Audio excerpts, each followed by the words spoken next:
Bonjour, alors j'avais déjà fait une vidéo sur le sujet, ça c'est la V2. C'était pour contourner en fait le problème qu'on a sur certains jeux d'arcade dans lesquels à l'époque il y avait un monnayeur par joueur.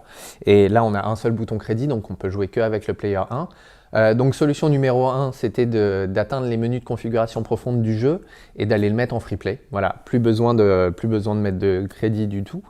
Mais ça marche pas sur tous les jeux, et parce qu'il y a certains jeux dans lesquels on n'arrive pas à atteindre ce menu de configuration profonde.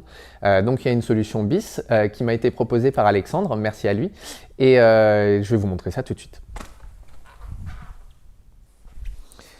Donc on va lancer un jeu, Sunset Riders, qui est dans ce cas-là. En fait, on peut pas atteindre le menu de configuration, voilà, en restant appuyé sur le Start, ça marche pas.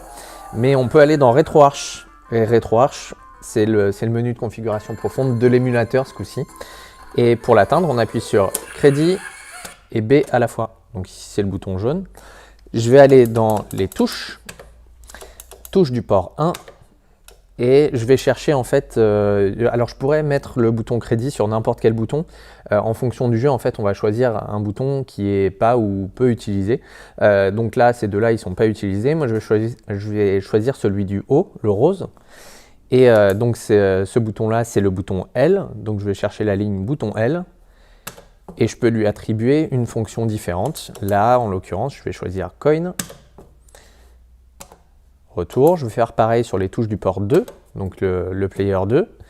Je vais chercher le bouton L et je lui assigne coin. Et là, on peut reprendre là-haut en faisant reprendre. OK.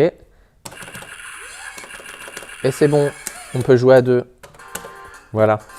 Donc là, la configuration, elle n'est pas enregistrée. Si je quitte le jeu, ma configuration est perdue et il faut que je l'enregistre.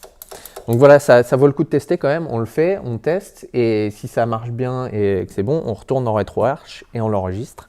Donc on va dans Touches, gérer les fichiers de remappage. On va sauvegarder le fichier de remappage sous. Je vais l'appeler Sunset. OK. On fait Start. Il me dit bien fichier de remappage enregistré avec succès. Là, on est bon. On peut quitter, on va même, on va retourner dans le menu rapide, on va faire reprendre pour quitter le jeu. Et on le relance pour être sûr que même après un redémarrage, la configuration était bien enregistrée et que ça marche correctement. Donc là, ouais, ok, c'est bon. Voilà, ce sera tout pour aujourd'hui. À bientôt.